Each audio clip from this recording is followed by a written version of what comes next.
Merci. point. La parole est à Monsieur Francis Vercamer. Merci, Monsieur le Président. Ma question s'adresse à Monsieur le ministre du Budget. Monsieur le ministre, après avoir taxé les Français à hauteur de 27 milliards d'euros en 2013, la promesse de pause fiscale du Président de la République s'est évanouie pour l'année 2014. Vous avez décidé de frapper les classes moyennes et même jusqu'à nos concitoyens les plus modestes en taxant l'épargne salariale, l'assurance vie et même l'épargne logement. Vous voulez taxer toujours plus et toujours plus de Français pour compenser l'incapacité du gouvernement à décider de réformes structurelles. Tout au long des débats, le groupe UDI vous a pourtant mis en garde contre ce véritable hold-up sur l'épargne des Français et sur sa rétroactivité. Vous êtes pourtant obstiné, vous avez âprement défendu cette mesure et vous l'avez faite adopter. Puis à peine votée, en moins de 24 heures, vous avez subitement fait volte-face en découvrant ses conséquences désastreuses. Vous nous promettez maintenant de la retirer au Sénat alors que nous savons bien que vous n'y avez pas la majorité nécessaire. Vous ne pouvez plus cacher votre impréparation sur un sujet pourtant essentiel pour la vie quotidienne de nos concitoyens. Vous ne pouvez surtout plus cacher l'état de panique qui s'est installé dans vos rangs face au ras-le-bol fiscal des Français. Sommet de l'incohérence et situation inédite, vous vous apprêtez donc, mes chers collègues de la majorité, à approuver dans quelques instants un budget dont vous rejetez pourtant l'une des principales mesures fiscales toujours présentes dans le texte et qui n'a d'ailleurs plus l'aval du gouvernement. Au-delà de cette polémique, Monsieur le ministre, nous vous demandons l'honnêteté vis-à-vis des Français. Par quelle autre taxe allez-vous remplacer celle que vous supprimez et compenser le déséquilibre ainsi provoqué?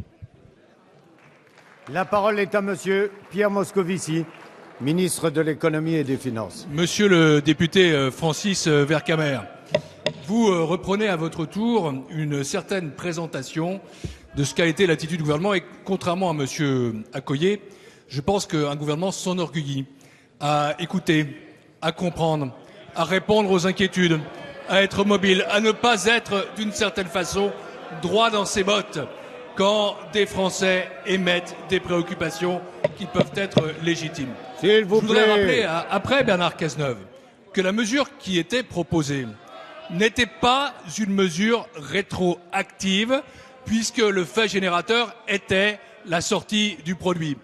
Je voudrais rappeler que, contrairement à ce que vous avez fait, ce n'était pas une hausse de taux, puisque vous avez, vous, augmenté les taux de 11 à 15,5 en 4 ans, et ça représentait 6 milliards d'euros de prélèvement, alors que le rendement de la mesure était de 600 millions d'euros. Et donc, il y avait une volonté d'harmonisation et de simplification. Ce qui s'est passé, c'est que, en effet, un certain nombre de voix, et il faut les entendre, ont manifesté des inquiétudes par rapport à l'épargne populaire. Et c'est la raison pour laquelle, à la demande du Premier ministre avec Bernard Cazeneuve, nous avons décidé de retirer de la mesure les plans d'épargne en action, les plans d'épargne logement, les contrats d'épargne salariale.